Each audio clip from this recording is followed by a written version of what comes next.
सभी को मेरा नमस्कार। आप सबका स्वागत करता हूं मैं आज के ऑनलाइन क्लास में। आज हम 11वीं कक्षा के व्यवसाय अध्ययन विषय के अंतर्गत व्यवसायिक वित्त के स्रोत सोर्सेज ऑफ बिजनेस फाइनेंस नामक टॉपिक के ऊपर चर्चा करने वाले हैं। बहुत ही महत्वपूर्ण चैप्टर है ये 11वीं कक्षा के अंदर, क्योंकि इस चैप्टर के अंदर कुछ ऐसी टॉपिक्स जो है वो कवर हो जाते हैं बच्चों के, जो 12वीं कक्षा के अकाउंटेंसी में जो है वो हेल्प कर सकते हैं।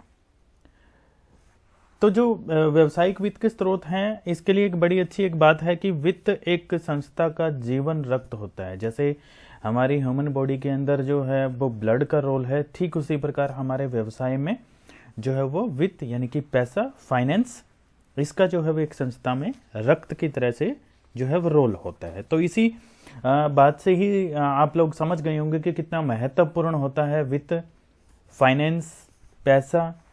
व्यावसायिक उपक्रम शुरू करने के समय और उसको सुचारू रूप से चलाने के लिए हमें पैसे की आवश्यकता होती है, ये बात छुपी नहीं हुई है।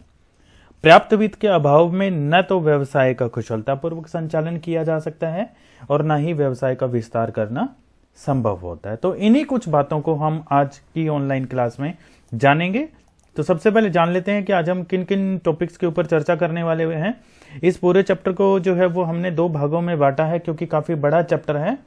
और पहले भाग का अलग से ऑनलाइन टेस्ट रखेंगे हम, और फिर जो दूसरी वीडियो हम बनाएंगे भाग नंबर 2, उसके लिए अलग से जो है वो ऑनलाइन टेस्ट रखेंगे, नहीं तो टेस्ट भी बहुत बड़ा हो जाएगा और एक वीडियो के अंदर पूरे के पूरे चैप्टर को कवर करना भी जो है वो असंभव सा ही नजर आ रहा है। तो आज हम भाग नंबर 1 जो है वो पढ़ेंगे, सीखेंगे। तो इसके अंदर व्यवसायिक वित्त की प्रकृति और उसके महत्व के ऊपर आज हम चर्चा करेंगे। वित्तीय आवश्यकताएं जो हैं वो क्या होती हैं और उसके स्रोत कौन कौन से हो सकते हैं, उनके ऊपर हम चर्चा करने वाले हैं। अंश और अंशों के प्रकार बहुत ही महत्वपूर्ण पॉइंट है, क्योंकि ये हमारी अकाउंटेंसी में एक पूरा का पूरा चैप्टर आ जाएगा। फिर उसके अंदर फिर हमारा बीकॉम के अंदर भी इसी से जुड़े हुए जो हैं वो काफी पाठ आने वाले हैं। ऋण पत्र और ऋण पत्रों के प्रकार बहुत ही महत्वपूर्ण पॉइंट है। ये भी +2 की अकाउंटेंसी में भी ये जो है वो बराबर का हिस्सेदार बनेगा हमारे अकाउंट्स में अच्छे नंबर लाने में, और आगे आने वाली कक्षाओं में भी हमारा पीछा नहीं छोड़ने वाला है। तो हम भाग नंबर 1 यहीं तक कवर करेंगे, ऋण पत्रों के प्रकार तक। इस चैप्टर के अंदर और हम क्या सीखेंगे, जन निक्षेप जो अगले भाग नंबर 2 में आएगा, व्यापारिक बैंक और उसके साख भाग नंबर 2 में हम कवर करेंगे। GDR और ADR ये भी हम भाग नंबर 2 में रखेंगे वीडियो की, और IDR भी जो है वो हम भाग नंबर 2 में लेंगे, भाग नंबर 1 में नहीं लेंगे। इसके अलावा यूरो इशू, अंत कंपनी वगैरह वगैरह, व्यापारिक साख इत्यादि, ये सारे के सारे हम भाग नंबर 2 में कवर करने वाले हैं। तो फिलहाल हम शुरू करते हैं अपने भाग नंबर 1 और जान लेते हैं सबसे पहले व्यावसायिक वित्त की प्रकृति। अब तक हम व्यावसायिक वित्त के महत्व को तो कम से कम जान ही गए हैं कि व्यावसायिक उपक्रम यानी कि जो हम बिजनेस शुरू कर रहे हैं उसको सही ढंग से चलाने के लिए हमें पैसे की आवश्यकता रहेगी। अगर हमें पर्याप्त मात्रा में वो पैसा नहीं उपलब्ध होता, वित्त उपलब्ध नहीं हो पाता, तो ना तो हम कुशलतापूर्वक अपने व्यवसाय का संचालन कर पाएंगे और ना ही उसका विस्तार यानी कि उसको और ज्यादा बड़ा हम व्यवसाय को नहीं कर पाएंगे। तो जान लेते हैं व्यवसाय वित्त की प्रकृति कैसी होती है, सभी व्यवसायों के लिए जरूरी। तो पॉइंट टू पॉइंट चलते हैं। व्यवसाय मुख्यतः 2 प्रकार के होते हैं, एक निर्माणी और एक जो है वो ट्रेडिंग वाले। ये हमने जान लिया था शुरू के पाठों में। दोनों ही व्यवसायों में वित्त का होना अति आवश्यक होता है। इसी प्रकार व्यवसाय का आकार बड़ा हो या छोटा हो उससे फर्क नहीं पड़ता, दोनों में ही हमें वित्त की आवश्यकता पड़ती है। तो सभी प्रकार के व्यवसाय में जो है वो बहुत जरूरी है। फिर व्यवसाय के आकार की हम बात कर लेते हैं। व्यवसाय के आकार तथा वित्त की आवश्यकता में घनात्मक संबंध होता है, यानी कि पॉजिटिव होता है। जितना बड़ा व्यवसाय का आकार होता जाएगा उतनी ही अधिक हमें वित्त की आवश्यकता पड़ती चली जाएगी, ठीक है। और व्यवसाय का आकार घटेगा तो इसकी आवश्यकता भी कम हो जाएगी। तो आकार पे डिपेंड करता है व्यवसायिक वित्त। फिर सभी प्रकार की पूंजी जो है वो इसमें सम्मिलित हो जाती है, स्वामी की पूंजी भी और जो हम बाहर से पैसा उठाने वाले हैं वो पूंजी भी। तो दोनों ही प्रकार की जो पूंजी जो है वो इसमें सम्मिलित हो जाती है। एक जो व्यवसाय शुरू करते समय अपनी पॉकेट से लगाता है, और दूसरा जो बाहर से पैसा अरेंज करता है। इस पार्ट के अंदर हम यही सारी चीजें पढ़ेंगे कि बाहर से पैसा कैसे अरेंज किया जाता है। फिर इसकी प्रकृति जो है वो परिवर्तनशील होती है। व्यवसाय में वित्त की आवश्यकता पर अनेक तत्वों का प्रभाव पड़ता है, जैसे कि व्यापार का स्तर कैसा है, मुद्रास्फीति की दर क्या रही है जो हमने इकोनॉमिक्स में पढ़ लिया, महंगाई वगैरह, मांग की कमी या मांग की वृद्धि, नकद या फिर उधार क्रय विक्रय इत्यादि। तो ये सारे तत्व जो है वो हमारे व्यवसाय के वित्त को प्रभावित करते हैं। अत्यधिक उधार खड़ा होने पर हमें अत्यधिक वित्त की आवश्यकता पड़ेगी, क्योंकि सामान तो लाना है। इन तत्वों में परिवर्तन के साथ साथ व्यवसाय में वित्त की आवश्यकता भी अकॉर्डिंग टू जैसी सिचुएशन रहेगी बदलती रहेगी, और इन तत्वों में भी लगातार परिवर्तन होते रहते हैं। कभी उधार ज्यादा, कभी उधार कम, कभी नकद ज्यादा, कभी कम, कभी मांग में वृद्धि, कभी मांग में कमी इत्यादि। मुद्रास्फीति की दरें भी लगातार जो है वो परिवर्तनशील होती रहती हैं। फिर व्यवसाय के आकार का निर्धारण। वित्त की उपलब्धता पर ही व्यवसाय का आकार निर्भर करता है। बिल्कुल जर्नल सी बात है। ज्यादा अगर मेरे पास में वित्त पैसा या पैसा अरेंज करने के सोर्सेज अधिक होंगे, उतना ही व्यापार में बड़ा खड़ा कर लूंगा। कम होंगे, सीमित मात्रा में होंगे, तो छोटा व्यापार खड़ा कर लूंगा। और फिर हमारा आखिरी पॉइंट आ जाता है इसमें, विस्तृत मद। व्यवसायिक वित्त जो होता है वो एक विस्तृत मद होता है, अर्थात इसके अंतर्गत पूंजी की आवश्यकता का अनुमान लगाना, पूंजी को प्राप्त करना, पूंजी का उचित विनियोग करना इत्यादि सभी चीजें सम्मिलित आ जाती हैं। तो एक बड़ी टर्म है ये व्यवसायिक वित्त। तो ये कुछ 5-6 पॉइंट ऐसे हैं जो व्यवसायिक वित्त की प्रकृति को दर्शा देते हैं कि किस प्रकार का होता है। व्यवसायिक वित्त का महत्व को जान लेते हैं। बहुत ही महत्वपूर्ण है ये व्यवसायिक वित्त। सबसे पहला पॉइंट आ जाता है हमारा व्यवसाय की स्थापना के लिए आवश्यक।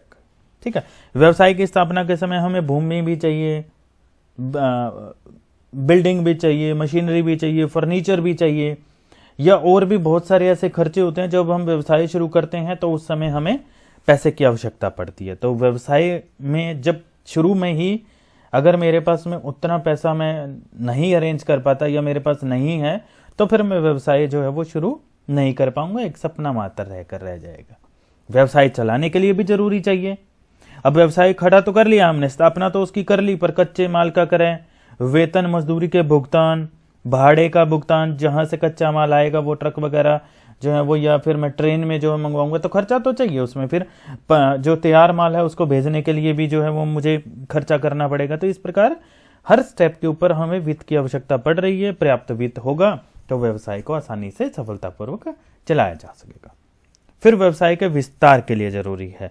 आधुनिकीकरण का दौर है, हम सभी जानते हैं, और हर व्यक्ति, हर व्यवसायी ये चाहता है कि उसका व्यवसाय जो है वो जो लगातार बड़ा हो। तो पुरानी मशीनों के स्थान पर नई मशीनें जब शिफ्ट करनी होंगी, नई नई टेक्नोलॉजीज आएंगी, प्रतियोगिता में टिके रहने के लिए बहुत जरूरी होता है ये करना। तो इसके लिए सभी के लिए हमें फाइनेंस की आवश्यकता होती है, वित्त की आवश्यकता होती है। इसी प्रकार व्यवसाय का विस्तार बड़ा करना है। पहले 1 यूनिट थी, अब 2 यूनिट करनी है। पहले 1 मशीन थी, अब 1 मशीन और लगानी है। तो इस प्रकार से जब भी हम विस्तार करेंगे तो हमें फाइनेंस की आवश्यकता पड़ेगी। फिर अवसरों के लाभ उठाने के लिए भी जरूरी है। व्यवसाय में अनेक बार लाभ के अवसर आते हैं। पर्याप्त वित्त होने पर इन अवसरों का फायदा उठाया जा सकता है। जैसे अधिक मात्रा में माल क्रय करने पर छूट अगर मिल रही हो तो मुझे वहां पर पैसे चाहिए। एग्जाम्पल के लिए हम समझ लेते हैं, मान लो हम पेन का व्यवसाय करते हैं और मुझे कहीं से 50,000 इकट्ठे पेन खरीदने पर 20% की छूट मिल रही हो, तो फिर मुझे 50,000 पेन खरीदने का पैसा वित्त फाइनेंस मेरे पास होना चाहिए, नहीं तो मैं उस लाभ को खो दूंगा। या मौसम के अकॉर्डिंग, सर्दियों का मौसम आ रहा है तो सर्दियों के मान लो हम रेडीमेड गारमेंट की शॉप हमारी है या उस तरह का कोई व्यापार करते हैं, तो फिर वहां पर एकदम से मुझे फाइनेंस की आवश्यकता पड़ेगी। तभी मैं जो है वो दुकानदारों को माल मुहैया करा पाऊंगा, या दुकान है तो कस्टमर को माल मुहैया कर पाऊंगा। तो वित्त की तो बहुत ज्यादा जरूरत पड़ती है। फिर मंदी काल का सामना करने के लिए, मंदी काल में पर्याप्त वित्त अगर नहीं होगा तो व्यवसाय अपने आप को नहीं बचा पाएगा। जैसे अभी कोरोना काल चल रहा था तो व्यवसाय जो है वो बंद करने पड़ गए थे हमें, ताकि हम सोशल डिस्टेंसिंग को फॉलो करें और महामारी का सामना कर पाएं। तो उस समय पर अगर मेरे पास में या जिस भी व्यवसाय के पास में वित्त संबंधी समस्या रही होगी तो वह व्यवसाय ठप हो गए होंगे, और जिन्होंने जो है वो वित्त का पर्याप्त प्रबंध कर रखा होगा तो वो इस मंदी काल को जो है वो सर्वाइव कर गए होंगे। फिर साख बढ़ाने में सहायक होता है ये। वित्त द्वारा तुरंत भुगतान करके व्यवसाय की साख को बढ़ाया जा सकता है। जिन व्यवसायियों की साख अच्छी होती है, आवश्यकता पड़ने पर उन्हें आसानी से पैसा भी उपलब्ध हो जाता है। तो ये कुछ महत्वपूर्ण पॉइंट है जो आसानी से समझ में आ जाते हैं। फिर वित्तीय आवश्यकताएं, इनके ऊपर चर्चा कर लेते हैं हम। प्रत्येक व्यवसाय में अनेक प्रकार के वित्त की आवश्यकता होती है जिसे विभिन्न स्रोतों से प्राप्त किया जा सकता है। समय के आधार पर वित्तीय आवश्यकताओं को हम 3 भागों में बांट सकते हैं। कौन कौन सी 3 भाग हैं? एक तो हो गया हमारा दीर्घकालीन वित्तीय आवश्यकताएं। प्राय यह व्यवसाय को 10 वर्ष से अधिक के लिए वित्त की आवश्यकता होती है तो उसे दीर्घकालीन वित्तीय आवश्यकता कहा जाता है। जैसे कि बिल्डिंग खरीदनी हो, कोई भूमि खरीदनी हो, कोई मशीनरी इत्यादि खरीदने के लिए, तो 10 वर्ष से अधिक के लिए जो है वो वित्त उपलब्ध हो जाता है हमें, तो उनको हम दीर्घकालीन वित्तीय आवश्यकताएं कहते हैं। फिर मध्यकालीन आ जाती हैं हमारी। व्यवसाय को जब 1 वर्ष से अधिक और 10 वर्ष से कम वित्त की आवश्यकता होती है तो उसे मध्यकालीन वित्त आवश्यकता कहते हैं हम। मध्यकालीन वित्त का प्रयोग मशीनों के प्रतिस्थापन, एक मशीन की जगह दूसरी मशीन, शोध और विकास कार्यों के लिए, क्या मार्केट में चल रहा है उसकी खोजबीन करना शोध कहलाता है। बड़े पैमाने पर विज्ञापन इत्यादि के लिए जो है वो किया जाता है। और तीसरा हमारा आ जाता है अल्पकालीन वित्तीय आवश्यकताएं। व्यवसाय की 1 वर्ष तक की वित्तीय आवश्यकताओं को पूरा करने के लिए जो है वो जरूरत पड़ती है, उसको हम अल्पकालीन वित्तीय आवश्यकताएं कहती हैं। जैसे कि दैनिक डेली यूज के लिए, जैसे माल का भाड़ा, मजदूरी, सैलरी वगैरह देना, भाड़ा, किराया, कर इत्यादि का भुगतान करना, तो ये कुछ ऐसी चीजें हैं जो अल्पकालीन में आ जाती हैं। समय के आधार पर विभक्त की गई व्यवसाय की वित्तीय आवश्यकताओं के आधार पर कह सकते हैं कि प्रत्येक व्यवसाय को 3 प्रकार के वित्त की आवश्यकता होती है जो आप स्क्रीन पर देख रहे हैं। दीर्घकालीन वित्त, मध्यकालीन वित्त, अल्पकालीन वित्त। अब इनके बारे में थोड़ा सा डिटेल में हम चर्चा कर लेते हैं। देखिए, दीर्घकालीन वित्त के लिए, मध्यकालीन वित्त के लिए, अल्पकालीन वित्त के लिए हमें किस किस प्रकार से हम जो है वो वित्त इकट्ठा कर सकते हैं, उनके स्रोतों को नाम आप स्क्रीन पर देख रहे हैं, इसका स्क्रीनशॉट लेकर आप रख सकते हैं क्योंकि ये बातें आपको याद रखनी पड़ेंगी। ये सारी की सारी चीजें हम इसी चैप्टर में कवर करेंगे। तो अगर मुझे दीर्घकालीन वित्त के लिए जो है वो क्या स्रोत है मेरे पास में, इक्विटी शेयर्स है मेरे पास जिनको समतांश कहते हैं, पूर्वाधिकार अंश, प्रेफरेंस शेयर, ऋण पत्र जिनको डिबेंचर्स कहते हैं। ये तीनों पॉइंट तो आज ही हम कवर कर लेंगे इसी वीडियो के अंदर। फिर लाभों का पुनर्विनियोजन या फिर प्रतिधारित लाभ, जो लाभ आ गए हैं उनको फिर से री इन्वेस्ट कर देना। और विशिष्ट वित्तीय संस्थाएं, ये सारे के सारे इस चैप्टर में कवर करने वाले। मध्यकालीन में फिर ऋण पत्र, पूर्वाधिकार अंश, जन निक्षेप, पब्लिक डिपॉजिट जिसको बोलते हैं, और व्यापारिक बैंक आ जाते हैं हमारे। और अल्पकालीन के हमारे आ जाते हैं कि जैसे कि बैंक हमें सुविधाएं दे देता है, ओवरड्राफ्ट की सुविधा, cash credit, short term loans और प्राप्य बिलों को भुनाना, ट्रेड क्रेडिट्स, व्यापारिक साख, अंतः कंपनी जमाएं, इंटर कोऑपरेटिव डिपॉजिट्स जो आईसीडीज हैं। ये सारे के सारे हम इस पार्ट के अंदर डिटेल में चर्चा करेंगे। आगे बढ़ते हैं। समतांश किसे कहते हैं, चलिए अब थोड़ा सा आप ध्यान से सुनिएगा। ये सारी की सारी चीजें, महत्वपूर्ण चीजें अब जो है वो शुरू हो गई हैं हमारे पास में। समता अंश वे अंश हैं जो वार्षिक लाभांश के भुगतान व समापन के समय, समापन जब कंपनी बंद होती है के समय, पूंजी की वापसी में किसी भी तरह की पहल का अधिकार नहीं रखते हैं। ठीक है, क्या मतलब हो गया इसका, थोड़ा सा और डिटेल में इसको समझते हैं, उदाहरण लेकर समझते हैं, थोड़ा सा और ज्यादा अच्छे से समझ में आएगा। मान लीजिए मैं कोई व्यवसाय शुरू करना चाहता हूं और व्यवसाय शुरू करने के लिए 10 लाख रुपए की आवश्यकता है और मेरे पास में 1 लाख रुपए। हमने थोड़ी देर पहले पढ़ा था कि व्यवसाय शुरू करने के लिए हम वित्त कैसे इकट्ठा करते हैं, एक जो स्वामी का पैसा होगा, एक जो बाहर से हम पैसा उठाएंगे। तो 10 लाख की आवश्यकता है, 1 लाख रुपए तो स्वामी के हो गए यानी कि मेरे हो गए, मुझे 9 लाख रुपए और चाहिए। तो वो मैं मार्केट में किस किस प्रकार से जो है मैं उठा सकता हूं, हमने पिछली स्लाइड के अंदर हमने पढ़ा था। ये जो आपको स्क्रीन पर दिखाई दे रहे हैं ये तरीके ऐसे ही हैं जहां हम बाहर से पैसा जो है वो अरेंज करने वाले हैं। तो उसी की एक कड़ी है समतांश। तो बहुत ही महत्वपूर्ण होता है ये वित्त इकट्ठा करने का सोर्स, समतांश। जो पूंजी अंशों में निर्गमित करके एकत्रित की जाती है उसे शेयर कैपिटल कहते हैं। प्रत्येक कंपनी के पार्षद सीमा नियम जो हमने पिछले पाठ में पढ़ा था, मेमोरेंडम ऑफ एसोसिएशन में, अंश निर्गमित करके प्राप्त की जाने वाली पूंजी की अधिकतम राशि की जानकारी दे दी जाती है, जिसे हम रजिस्टर्ड कैपिटल के नाम से जानते हैं। ठीक है, तो बिल्कुल ध्यान से सुनना है आपको। कंपनी को इस रजिस्टर्ड जो पूंजी हो गई, इसको निश्चित राशि का छोटे से छोटा इकाई यूनिट्स में बांट दिया जाता है। रजिस्टर्ड पूंजी के प्रत्येक छोटी इकाई को हम अंश के नाम से जानते हैं। जैसे मान लो 10 लाख के जो है वो रजिस्टर्ड पूंजी है कंपनी, और 10-10 रुपए के 1 लाख हिस्सों में वो विभक्त कर देता है, तो हर 10 रुपए का हिस्सा जो है वो शेयर कहलाएगा। ठीक है, अंश की बात कर रहे हैं, छोटे से छोटा हिस्सा जो निर्गमित कर दिया गया कि एक व्यक्ति 10 रुपए में एक शेयर खरीद सकता है, तो फिर वो 10 रुपया जो है वो अंश कहलाएगा, वो छोटे से छोटा हिस्सा हमारी रजिस्टर्ड पूंजी का। समता अंश को निर्गमित करके एकत्रित की गई पूंजी को हम इक्विटी शेयर कैपिटल कहते हैं। इसके अभाव में किसी भी कंपनी की कल्पना की ही नहीं जा सकती। जिन निवेशकों को समता अंश जारी किए जाते हैं उन्हें इक्विटी शेयर होल्डर्स कहते हैं। ये कंपनी के वास्तविक स्वामी होते हैं। ध्यान से सुनिएगा, इक्विटी शेयर होल्डर्स जो होते हैं वो कंपनी के वास्तविक स्वामी होते हैं। इन्हें कंपनी की सभाओं में मतदान करने का पूर्ण अधिकार प्राप्त होता है। कंपनी के संचालकों की नियुक्ति इनके द्वारा ही की जाती है, जो कंपनी का संचालन करते हैं। इस प्रकार समता अंशधारी कंपनी के प्रबंध में अप्रत्यक्ष रूप से भाग लेते हैं। समता अंशों पर लाभांश की दर अनिश्चित होती है। ठीक है, ध्यान रखने वाली बातें हैं। समता जो अंश होते हैं जिनका अभी हम चर्चा कर रहे हैं, इन पर जो लाभांश देंगे, लाभांश क्या होता है, जो लाभों में से कंपनी हिस्सा जो है वो अंशों, शेयर होल्डर्स जो होते हैं, अंशधारी जो होते हैं, उनमें बांटती है, उसको लाभांश कहते हैं। ठीक है, तो इस पे अनिश्चित दर होती है और इन लाभांश का भुगतान पूर्वाधिकार अंशों के लाभांश देने के बाद में किया जाता है। पूर्वाधिकार अंश इसके जस्ट बाद में हम पढ़ेंगे, तो वहां डिटेल में समझ लीजिएगा। ठीक है, तो पहले पूर्वाधिकार अंशों को लाभांश में से हिस्सा दे देते हैं, फिर उसके बाद में समता अंशधारियों को देते हैं।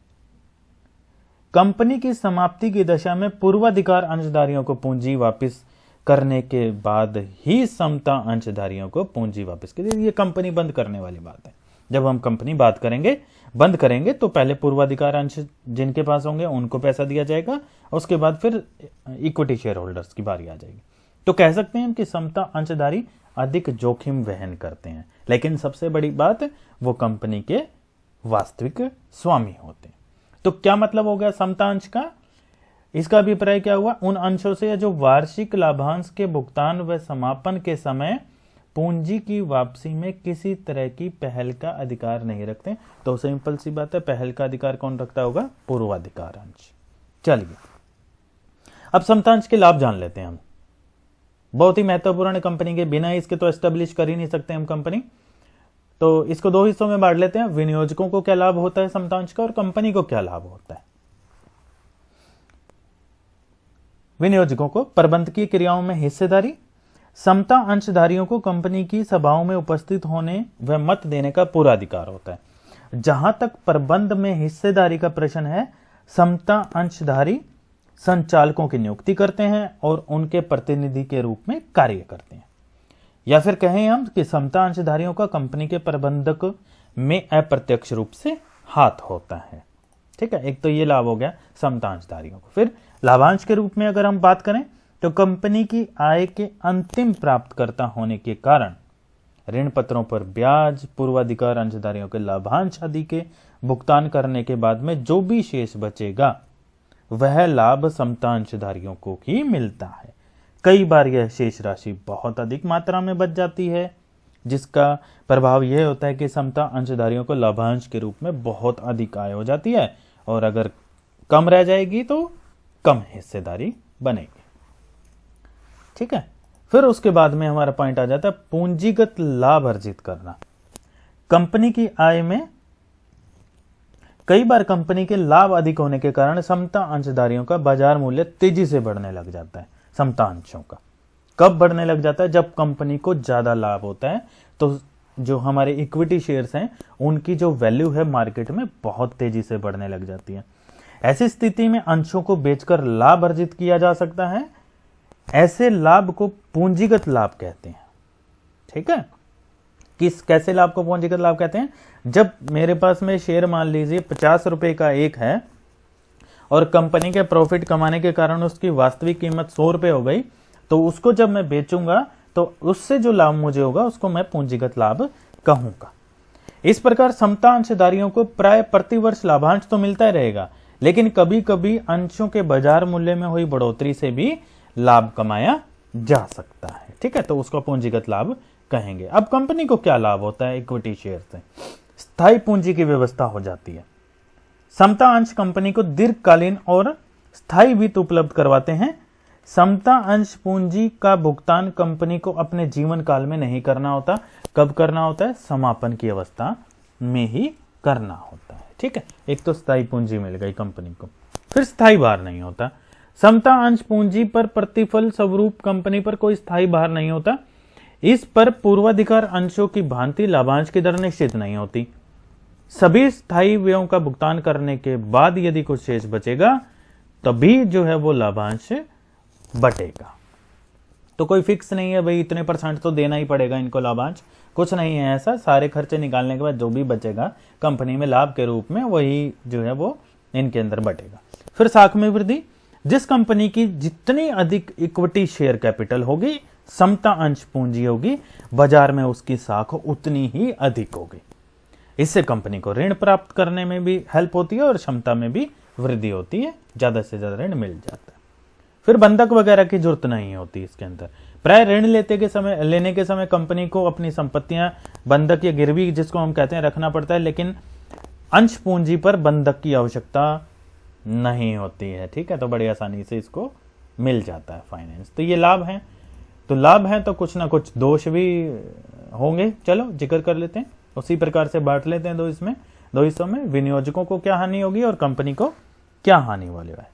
सबसे पहले अनिश्चित आय, क्योंकि समता अंशों पर दिए जाने वाले लाभांश की दर निश्चित नहीं होती, ये अब तक हम समझ चुके हैं।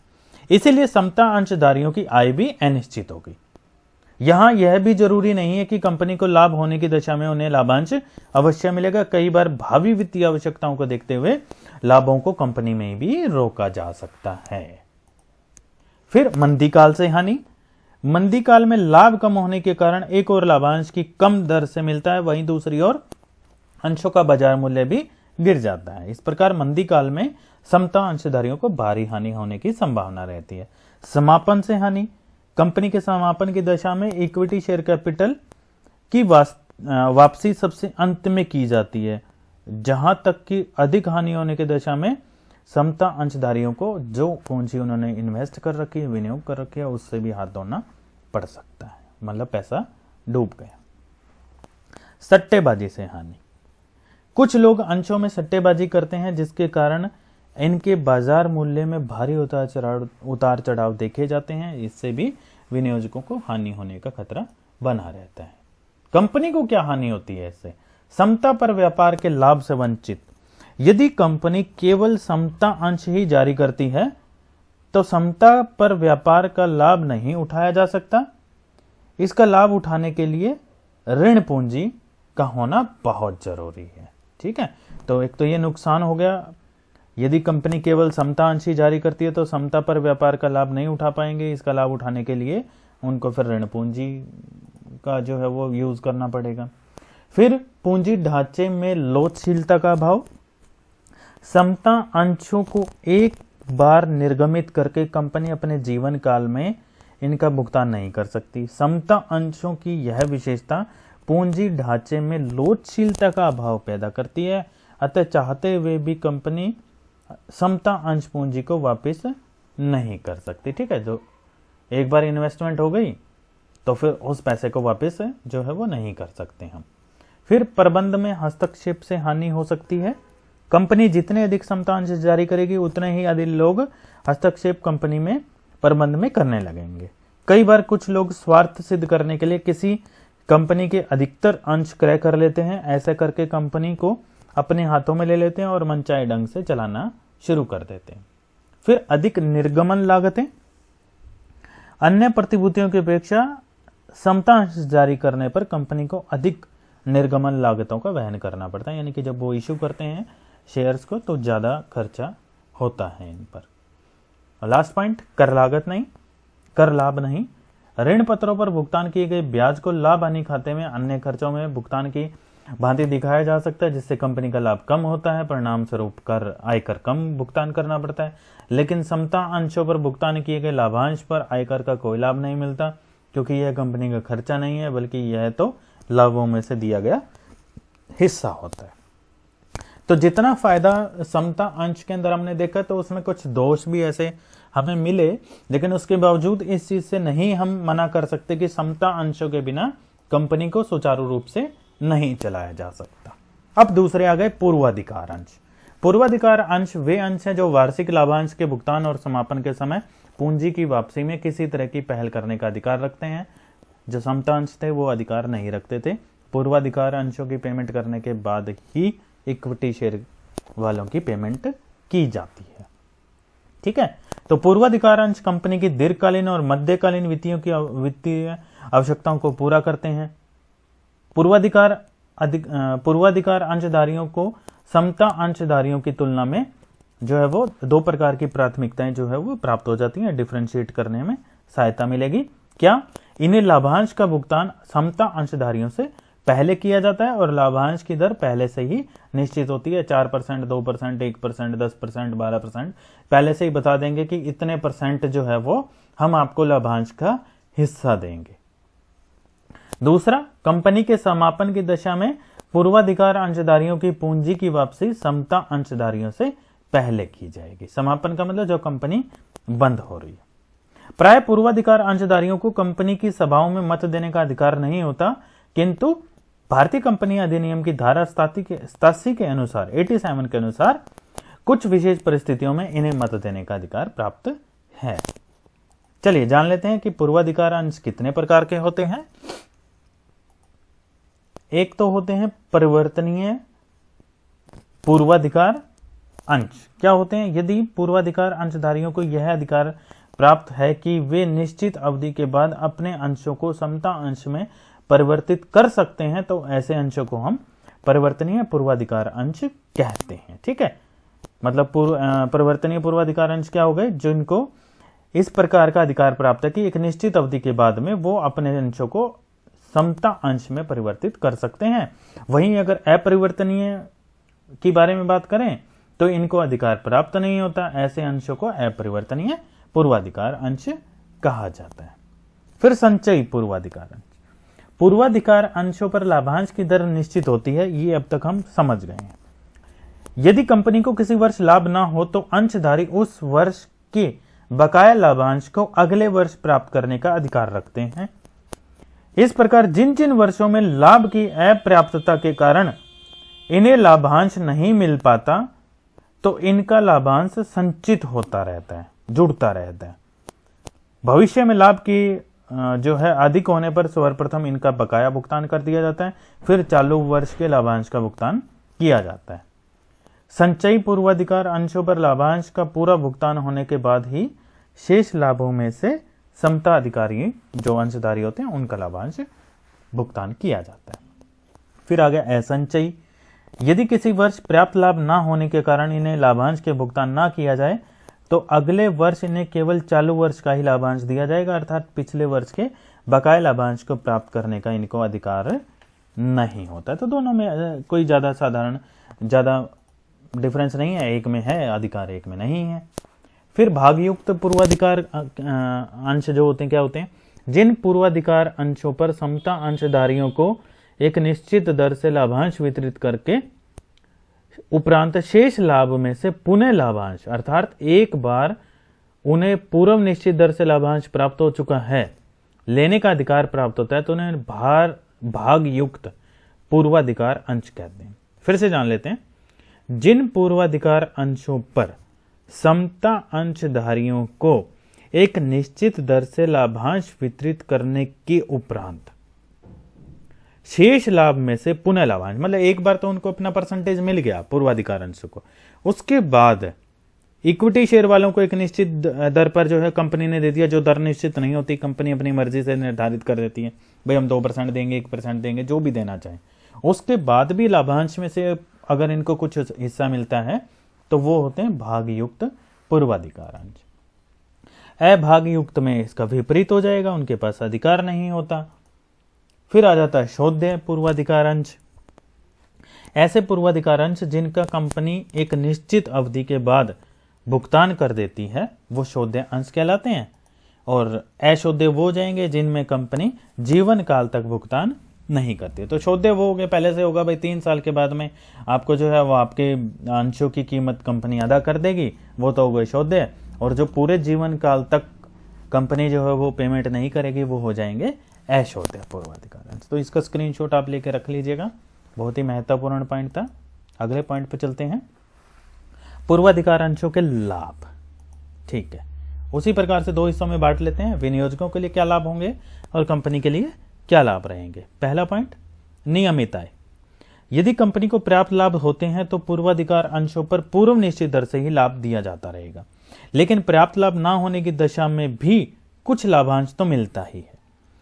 यदि किसी वर्ष लाभांश बिल्कुल भी ना मिले तो संचयी पूर्वाधिकार अंशों का लाभांश जमा होता रहता है और लाभ वाले वर्ष में चालू लाभांश के साथ साथ बकाया लाभांश का भुगतान भी कर दिया जाता है। संचयी जो हमने पिछले पॉइंट में हमने पढ़ा था। फिर उसके बाद में समापन पर पूर्वाधिकार। जब कंपनी का समापन करेंगे तो सबसे पहले इनको भुगतान किया जाएगा, तो इनके पास जोखिम की मात्रा कम होती है। फिर अतिरिक्त लाभ देने में भागीदारी। जिन वर्षों में कंपनी को अधिक लाभ होता है तो कंपनी भागयुक्त, जो हमने पिछले पॉइंट में पढ़ा था, पूर्वाधिकार अंशों को अतिरिक्त लाभांश भी दे देती है। फिर संभावित प्रस्तावों पर मत का अधिकार। पूर्वाधिकार अंशधारियों को कंपनी के प्रत्येक ऐसे प्रस्ताव पर मत देने का अधिकार होता है जिसमें उनके हित प्रत्यक्ष रूप से प्रभावित होते हैं। अब कंपनी को क्या लाभ होगा? प्रबंध में हस्तक्षेप नहीं होगा। समता वाले कर सकते हैं प्रबंध में हस्तक्षेप क्योंकि वो कंपनी के मालिक हैं, लेकिन पूर्वाधिकार अंशधारियों को प्रबंध में हस्तक्षेप का अधिकार नहीं होता। फिर समता अंशधारी प्राय पूर्वाधिकार अंशों की अपेक्षा अधिक लाभांश की उम्मीद रखते हैं।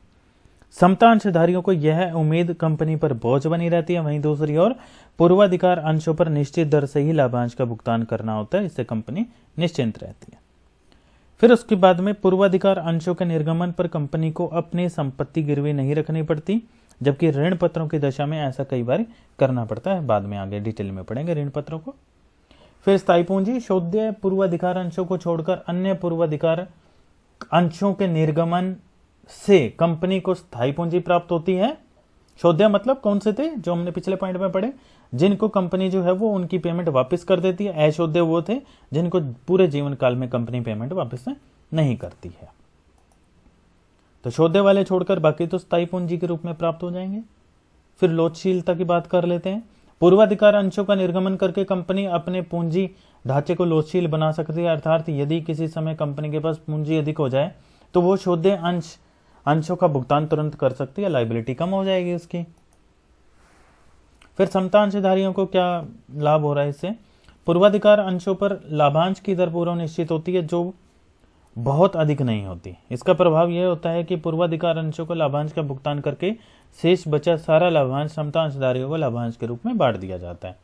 इस प्रकार समता अंशधारियों को अधिक दर से लाभांश प्राप्त हो जाता है, तो समता अंशधारियों के लिए तो फायदेमंद है ये।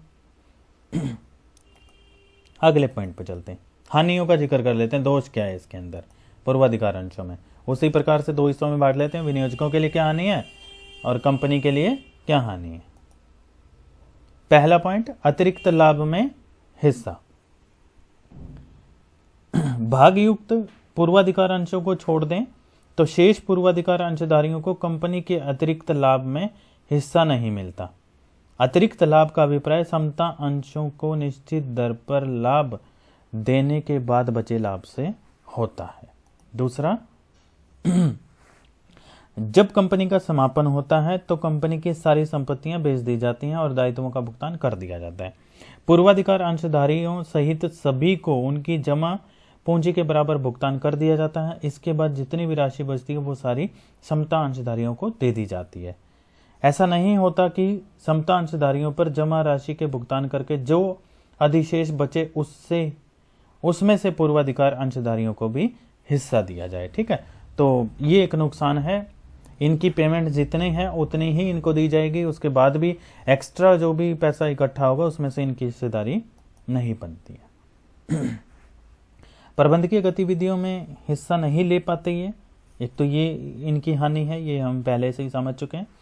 फिर लाभांश प्राप्त करने की बात कर लेते हैं, तो वैधानिक अधिकार नहीं होता उसके ऊपर। किसी वर्ष लाभांश प्राप्त न हो तो पूर्वाधिकार अंशधारी कोई वैधानिक कार्रवाई तो नहीं कर सकते, जबकि अगर हम ऋण पत्रों की बात करें तो ब्याज प्राप्त न होने पर वो कार्रवाई करने का अधिकार रखते हैं। कंपनी को क्या हानि? स्थायी भार। पूर्वाधिकार अंशों पर कंपनी को एक निश्चित दर से लाभांश देना पड़ता है, यह कंपनी के लिए स्थायी भार सा हो जाता है। पूर्वाधिकार अंशों पर दिए जाने वाला लाभांश कंपनी के वितरण योग्य लाभ का हिस्सा माना जाता है, ना कि एक खर्चे के रूप में। इससे कर के ऊपर कोई लाभ नहीं मिल पाता। फिर समता अंशधारियों की असंतुष्टि आ जाती है। किसी वर्ष लाभांश प्राप्त न होने पर जो है वो किसी पूर्वाधिकार अंशों पर लाभांश समता अंशधारियों से पहले दिया जाता है, इस तरह हम समझ चुके हैं अब तक। मंदी काल में या फिर जिन वर्षों में लाभ कम कमाए हैं, पूर्वाधिकार अंशधारियों को प्राय लाभांश प्राप्त हो जाता है, लेकिन समता अंशधारियों के लिए कुछ नहीं बचता। ऐसी स्थिति में कंपनी को समता अंशधारियों को असंतोष का सामना करना पड़ता है, एक सामान्य सी बात है। अब पढ़ लेते हैं समता अंश और पूर्वाधिकार अंशों में क्या अंतर है। अब तक आप इन पूरी डिटेल से अच्छे से समझ चुके हैं, तो अंतर समझने में कोई ज्यादा समस्या नहीं आएगी। चलिए अंतर का आधार में बढ़ते हैं। प्रबंध में भाग लेने के, तो समता अंशधारियों को तो प्रबंध में भाग लेने का अधिकार होता है, पूर्वाधिकार अंशधारियों को नहीं होता। लाभांश की क्रमबद्धता की बात करें तो समता अंशधारियों को लाभांश बाद में दिया जाता है और पूर्वाधिकार अंशों को समता अंशों से पहले दिया जाता है। पूंजी की वापसी की क्रम की बात करें तो समता अंशों को तो सबसे बाद में दिया जाएगा और पूर्वाधिकार को समता अंशधारियों से पहले दिया जाएगा। जीवन काल में पूंजी की बात करें तो कंपनी समता अंश जो है वो कंपनी अपने जीवन काल में कभी भी वापस नहीं कर सकती। वहीं सिर्फ शोध्य पूर्वाधिकार अंशों में पूंजी वापस की जाती है, अन्यथा नहीं कर सकते। लाभांश की निश्चितता जो है वो समता अंश में नहीं बनी रहती, अनिश्चित रहती है, घटता बढ़ता रहता है। जिस साल लाभांश ज्यादा हो जाएंगे ज्यादा मिल जाएगा, लाभ कंपनी को कम होगा तो लाभांश कम मिल जाएगा। वहीं पूर्वाधिकारों की अंशों की बात करें तो उसमें तो सीमित निश्चित दर होती है, उसी परसेंटेज के हिसाब से इनको मिलता रहता है। अनिवार्यता की बात करें तो कंपनी की स्थापना के लिए समता अंशों का निर्गमन किया जाना बहुत जरूरी है, उसके बिना तो कंपनी शुरू नहीं हो सकती। पूर्वाधिकारों का निर्गमन करना आवश्यक नहीं। फिर संचयी प्रकृति की बात करें तो फिर समता अंशों में तो संचयी प्रकृति बिल्कुल भी नहीं होती।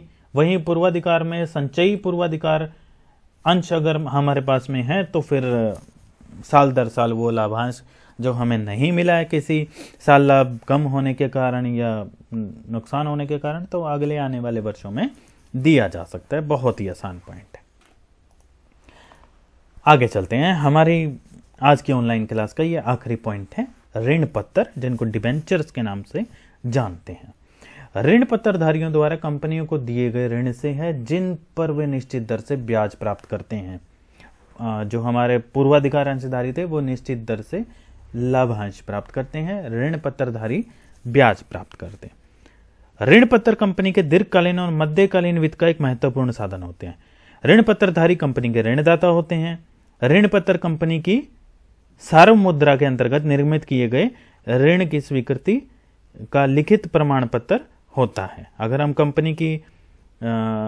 कंपनी अधिनियम 1956 की धारा 2(12) के अनुसार अगर हम पढ़ें तो ऋण पत्र में ऋण पत्र स्टॉक, बॉन्ड, कंपनी की अन्य प्रतिभूतियां सम्मिलित की जाती हैं, चाहे वे कंपनी की संपत्तियों पर प्रभार उत्पन्न करें या ना करें।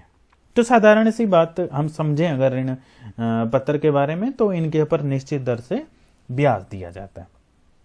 इसी प्रकार और ज्यादा अगर बात करें तो ऋण पत्र कंपनी की सार्वभौम मुद्रा के अधीन जारी किया गया एक ऐसा प्रपत्र होता है, ऐसा डॉक्यूमेंट होता है, ऐसा बॉन्ड होता है जो ऋण की प्राप्ति की स्वीकृति तथा उन शर्तों का वर्णन करता है जिनके अधीन ऋण लिया गया। इसमें ब्याज की दर आ जाती है, प्राप्त ऋण की वापसी की अवधि और बंधक रखी गई संपत्तियों का भी जिक्र होता है। ऋण पत्रों की एक मुख्य विशेषता क्या होती है कि कंपनी द्वारा इन पर ब्याज का भुगतान किया ही जाता है, चाहे उसे लाभ हो या फिर हानि हो। दोनों दशा में ब्याज तो भैया आपको देना ही पड़ेगा। प्रकार पढ़ लेते हैं ऋण पत्रों के। कितने प्रकार के होते हैं? वाहक ऋण पत्र, जिन ऋण पत्रों का हस्तांतरण केवल सुपुर्दगी द्वारा किया जा सकता है उन्हें वाहक ऋण पत्र कहते हैं। जैसे कि कंपनी ऐसे ऋण पत्रों का कोई रिकॉर्ड नहीं रखती। इन ऋण पत्रों पर देय ब्याज का भुगतान इनके साथ संलग्न कूपन के आधार पर किया जाता है। ठीक है, तो कोई कूपन इश्यू कर देते हैं, इसमें कूपन दे दो, ब्याज ले लो। फिर पंजीकृत ऋण पत्र, जिन ऋण पत्रों का हस्तांतरण कंपनी के कार्यालय में पूर्व सूचना द्वारा किए जाता हो उन्हें पंजीकृत ऋण पत्र कहते हैं। इन ऋण पत्र धारियों के नाम ऋण पत्र रजिस्टर में लिखे जाते हैं, मतलब बकायदा रिकॉर्ड बनाया जाता है इसका। इनके मूलधन और ब्याज का भुगतान केवल उसी ऋण पत्र धारी को ही किया जाता है जिसका नाम रजिस्टर में लिखा गया हो। वाहक में तो क्या हो गया, कूपन इश्यू कर दिया, कूपन दिया, ब्याज ले लिया, कोई भी ले जा सकता है। शोधनीय ऋण पत्र, जिन ऋण पत्रों के मूल का भुगतान कंपनी एक निश्चित अवधि के बाद कर देती है वो शोधनीय होते हैं। भैया 2 साल के लिए ऋण पत्र डिवेंचर इशू कर लें तो 2 साल के बाद में जो भी तिथि लिखी होगी उस प्रपत्र पर, उस डॉक्यूमेंट पे, उस डेट को आपको उसका भुगतान करना पड़ेगा। अशोधनीय इसके विपरीत हो जाएंगे। जिन ऋण पत्रों के मूल धन का भुगतान, मतलब जो मुख्य रूप से जो पैसा लिया गया उसका भुगतान कंपनी अपने जीवन काल में नहीं करती, अशोधनीय कहलाएंगे। इनका भुगतान तो जब ही होगा जब कंपनी बंद होगी। परिवर्तनशील ऋण पत्र, जब ऋण पत्र धारियों को यह विकल्प दे दिया जाता है कि वे निश्चित समय के अंदर अपने ऋण पत्र को अंशों में बदलवा सकते हैं तो वो परिवर्तनशील हो जाएंगे। सुरक्षित ऋण पत्रों की बात कर लें, जब कंपनी द्वारा ऋण पत्रों का निर्गमन अपनी संपत्ति को बंधक रखकर किया जाता है तो ऐसे ऋण पत्रों को सुरक्षित ऋण पत्र कहा जाता है। यदि कंपनी ऋण पत्रों की राशि वापस करने में असमर्थ हो जाती है तो ऋण पत्रधारियों को यह अधिकार प्राप्त होता है कि वे बंधक रखी गई संपत्ति को बेचकर अपनी रकम, लगाई गई पूंजी पूरा कर ले, ऋण दी गई पूंजी कर सकते हैं पूरे। असुरक्षित ऋण पत्र वो हो गए जिसमें किसी भी संपत्ति को बंधक नहीं रखा जाता। तो बहुत ही आसान पॉइंट है, सिर्फ समझने की आवश्यकता है। चलिए ऋण पत्रों के लाभों की हम चर्चा कर लेते हैं। उसी प्रकार से बांट लेते हैं हम दोनों हिस्सों में, विनियोजकों को लाभ और कंपनी को क्या लाभ होंगे। सबसे पहले विनियोजकों को, ऋण पत्रों पर पूर्व निर्धारित दर से ब्याज का नियमित भुगतान होता है। कंपनी को लाभ कम हो, अधिक हो, हानि हो, इससे ब्याज के भुगतान पर कोई फर्क नहीं पड़ता, आपको ब्याज का भुगतान तो करना ही पड़ेगा। फिर अगला पॉइंट, ऋण पत्र प्राय कंपनी की संपत्तियों को बंधक रखकर निर्गमित किए जाते हैं तो इस दशा में सुरक्षित रहता है पैसा। अंशों की तुलना में ऋण पत्रों को अधिक सरलता से बेचा जा सकता है तो इसमें अधिक सरलता पाई जाती है। ठीक है, अतिरिक्त तरलता होती है इसके अंदर। फिर उसके बाद में हम बात कर लेते हैं परिवर्तन का अधिकार। परिवर्तनशील ऋण पत्रों पर उन्हें अंशों में परिवर्तन करने का अधिकार होता है। ऐसी स्थिति में ऋण पत्रधारी कंपनी के स्वामी बनकर कंपनी की समृद्धि में भाग ले सकते हैं। कंपनी को क्या लाभ होता है? ऋण पत्रधारियों को कंपनी के प्रबंध में भाग लेने का अधिकार नहीं होता, वे प्रबंध की क्रियाओं में हस्तक्षेप नहीं कर सकते। वित्त का सस्ता साधन, ऋण पत्रों पर दिया जाने वाला ब्याज अंशों पर दिए जाने वाले लाभांश की तुलना में कम होता है, अतः यह दीर्घकालीन और मध्यकालीन वित्त का एक सस्ता साधन है। कर लाभ की अगर हम बात कर लें तो दिए जाने वाला ब्याज जो है वो कंपनी के लिए खर्चा होता है, जिससे क्या होता है कि उनकी टैक्सेबल इनकम जिस पर टैक्स लगना है वो कम हो जाती है तो आयकर कम देना पड़ता है। फिर समता अंशधारियों को अधिकतम आय हो जाती है। ऋण पत्रधारियों को निर्गमित करके कंपनी समता अंशधारियों का लाभ उठाते हुए, समता पर व्यापार का लाभ उठाते हुए समता अंशधारियों के आय में वृद्धि कर देते हैं। देखिए समता अंशधारी तो कंपनी के मालिक हैं, जितना ज्यादा कंपनी में पैसा लाभ के रूप में बचेगा उतना ही उनको फायदा होगा। ठीक है, तो निश्चित दर से जो भी चीजें आएंगी वो समता अंशधारियों के लिए फायदे में रहेंगे। मंदी काल में सहायक, मंदी काल में जनता कंपनी के अंशों में विनियोग करने पर संकोच करती है। ऐसी स्थिति में ऋण पत्र वित्त प्राप्त करने का उत्तम साधन हो जाता है। तो कंपनी को जो है वो मंदी काल में डिबेंचर्स ही ज़्यादा जो है ना वो आसानी से मिल जाते हैं। पूंजी ढांचे में लोचशीलता की बात हम कर लें तो शोधनीय जो हमारे ऋण पत्र थे उनको निर्गमित करके कंपनी अपने पूंजीगत ढांचे में लोचशील बना सकती है। शोधनीय कौन से होंगे? जो कंपनी के लाइफ टाइम के अंदर अंदर ही जो है कंपनी उनको पैसा वापस कर देती है। आगे बढ़ते हैं। ऋण पत्रों पर हानि, तो हानि की तो चर्चा करेंगे ही।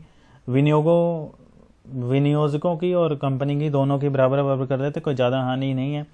कम आय, ऋण पत्रों पर ब्याज की दर काफ़ी कम होने के कारण ऋण पत्रधारियों की आय कम हो जाती है। वहीं प्रबंधकीय गतिविधियों में हिस्सा नहीं लेते वे लेनदार होते हैं, तो मतदान का प्रयोग भी उनको नहीं मिलता। कंपनी की अगर हानि की बात करें तो स्थायी बार होता है, क्योंकि निश्चित दर से उनको चाहे हानि हो चाहे लाभ हो उनको तो ब्याज देना ही पड़ेगा। फिर अगर ब्याज का भुगतान नहीं किया या मूलधन जो मुख्य रूप से जो पैसा लिया उसका भुगतान करने में अगर कंपनी असमर्थ रह जाती है तो ऋण पत्रधारी कंपनी को बंद करने के लिए वैधानिक कार्रवाई कर सकते हैं। ठीक है, तो हानि के रूप में देखें तो कंपनी के लिए काफी महत्वपूर्ण हो जाता है। फिर संपत्तियों पर अधिकार से साख की कमी आ जाती है, बंधक रखना पड़ता है। सुरक्षित ऋण पत्र जब हम लेते हैं तो उससे कंपनी की साख पर जो है वो एक बट्टा सा लग जाता है। चलिए, ऋण पत्र और अंशों में डिफरेंस जान लेते हैं। बहुत आसान है, अब तक आप लोग समझ गए होंगे अंश क्या होते हैं, ऋण पत्र क्या होते हैं। इसके साथ हम अपनी क्लास का समापन कर देंगे आज। चलिए समझते हैं। कंपनी से संबंध, तो ऋण पत्रधारी कंपनी के लिए लेनदार होते हैं, अंशधारी कंपनी के स्वामी होते हैं। अब देखिए, आप ध्यान से सुन लीजिएगा, सारा रिवाइज हो जाएगा। प्रतिफल की बात करें तो इन्हें विनियोग का ब्याज के रूप में मिलता है, उन्हें लाभांश के रूप में मिलता है। प्रबंध में भाग की बात करें तो ऋण पत्रधारियों को प्रबंध में भाग लेने का अधिकार नहीं होता, वहीं अंशधारियों को कंपनी के प्रबंध में भाग लेने का अधिकार होता है। पूंजी की वापसी की अगर हम बात करें तो अशोध्य ऋण पत्रों को छोड़कर शेष ऋण पत्रों का रुपया कंपनी अपने जीवन काल में वापस कर देती है। वहीं अंशों की बात करें तो शोध्य पूर्वाधिकार अंशों को छोड़कर शेष अंशों का रुपया कंपनी अपने जीवन काल में वापस नहीं कर सकती। कर लाभ की अगर बात कर लें तो ऋण पत्रों पर कंपनी को कर लाभ प्राप्त होता है, क्योंकि ब्याज के रूप में दिया गया पैसा कंपनी खर्चे के रूप में दिखा देती है। उससे क्या होता है कि जिस इनकम पे कर लगना होता है वो इनकम कम हो जाती है। वहीं अंशों पर कर का लाभ नहीं मिलता, क्योंकि लाभांश को कंपनी खर्चे के रूप में नहीं दिखा सकती, क्योंकि वो तो अपने लाभों में से दिया गया हिस्सा है। वहीं अगर वापसी की क्रम की हम बात करें तो सबसे पहले जो है वो ऋण पत्रधारियों को पैसा दिया जाएगा। वहीं अंशों की अगर हम बात कर लें तो ऋण पत्रों के बाद पूर्वाधिकार अंशों का और उसके बाद में फिर समता अंशों का भुगतान का नंबर आता है। ठीक है बच्चों, तो बहुत ही इंटरेस्टिंग टॉपिक और आगे फ्यूचर में भी लगातार काम आने वाला एक ऐसा टॉपिक रहा, जिसमें आज हमने जो है वो वित्तीय क्या होता है, व्यवसायिक वित्त हमने जान लिया कि इसके बगैर तो हमारा व्यवसाय नहीं चलेगा।